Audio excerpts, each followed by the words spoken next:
Alappuzha Harippad railway ഗേറ്റിൽ വൻ സുരക്ഷാ വീഴ്ച. ട്രെയിൻ എത്തും മുൻപ് ഗേറ്റ് അടച്ചില്ല. ആയാപ്പറമ്പ് ആലിൻചുവട് ലെവൽ ക്രോസിലാണ് സംഭവം. സിഗ്നൽ ലഭിക്കാതിരുന്നതോടെ ജാംനഗർ തിരുനെൽവേലി എക്സ്പ്രസ് 6 മിനിറ്റ് നേരം നിർത്തിയിട്ടു. യാത്രക്കാർ ഇടപെട്ടാണ് ഗേറ്റ് അടപ്പിച്ചത്. വൻ ദുരന്തമാണ് തലനാരിഴയ്ക്ക് ഒഴിവായത്. മനീഷ് മഹിപാലുണ്ട് കൂടുതൽ വിവരങ്ങളുമായി.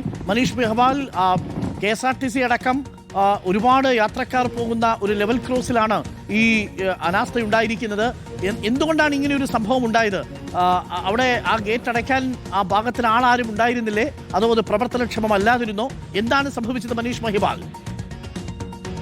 അരുൺകുമാർ, ഗുരുതരമായിട്ടുള്ള സുരക്ഷാ വീഴ്ചയാണ് ഉണ്ടായിട്ടുള്ളത്. അത് നിലവിൽ അതുമായി ബന്ധപ്പെട്ട് നമുക്ക് അറിയാൻ സാധിക്കുന്നത് ഇന്ന് വൈകിട്ട് 3:15 ഈ സംഭവം ഉണ്ടാകുന്നത്. ആയാപ്പറമ്പ് ആലിൻചുവട് റെയിൽവേ ഗേറ്റിലായിരുന്നു സംഭവം. ജാംനഗർ തിരുനെൽവേലി എക്സ്പ്രസ് തിരുവനന്തപുരത്തേക്ക് കടന്ന്, അതായത് തിരുനെൽവേലി ഭാഗത്തേക്ക് പോവുകയായിരുന്നു. ആ സമയത്താണ് ഇവർക്ക് സിഗ്നൽ കിട്ടിയില്ല, അതായത് ട്രെയിനിന് സിഗ്നൽ കിട്ടിയില്ല. ട്രെയിനെ കടന്നു പോകാനുള്ള പച്ച സിഗ്നൽ ലഭിക്കാത്തതിനെ തുടർന്ന് ട്രെയിൻ നിർത്തേണ്ടി വന്നു എന്നാണ് ട്രെയിനിലെ ഇതിന്റെ പൈലറ്റ്, അതായത് ഓടിച്ച ആൾ പറയുന്നത്.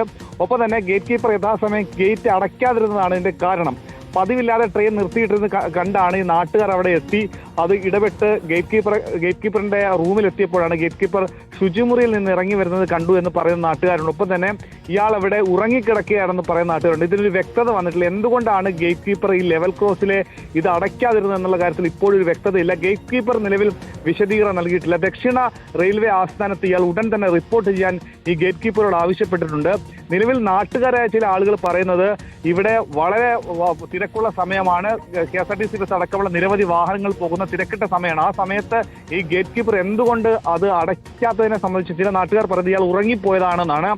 എന്നാൽ ചില ആളുകൾ പറയുന്നു ഇയാൾ ആ സ്ഥലത്തില്ലായിരുന്നു, ഇയാൾ ആ റൂമിൽ ഇല്ലായിരുന്നു എന്നാണ്. പക്ഷേ CCTV അടക്കമുള്ള കാര്യങ്ങൾ അവിടെ ഉണ്ടാകേണ്ടതാണ്. അത്തരം കാര്യങ്ങൾ പരിശോധിച്ച് റെയിൽവേ തന്നെയാണ് അതിന് വിശദീകരണം നൽകേണ്ടത്. എന്താണെങ്കിലും പ്രധാനപ്പെട്ട ഒരു കാര്യമാണ് ലോക്കോ പൈലറ്റിന്റെ വിശദീകരണം. അയാൾക്ക് പച്ച സിഗ്നൽ ലഭിക്കാത്തത് കൊണ്ട് മൂവ് ചെയ്തില്ല എന്നാണ്. 6 മിനിറ്റിന് ശേഷം പിന്നീട് ഈ വാഹനം തെക്ക് ദിശയിലേക്ക്, അതായത് തിരുവനന്തപുരം ദിശയിലേക്ക് കടന്നുപോയി. ഇതിൽ വിശദീകരണം ഇയാൾ നൽകുന്നത്, ഈ ഗേറ്റ് കീപ്പറുടെ പേരോ വിവരങ്ങളോ മറ്റോ നമുക്ക് ലഭ്യമായിട്ടില്ല. ഇയാൾ ആലപ്പുഴ സ്വദേശി തന്നെയാണ്. ഇയാളുടെ നാളെ ദക്ഷിണ റെയിൽവേ ആസ്ഥാനത്ത് റിപ്പോർട്ട് ചെയ്യാൻ ആവശ്യപ്പെട്ടിട്ടുണ്ട്. ഇയാൾ അവിടെ വിശദീകരണം നൽകും.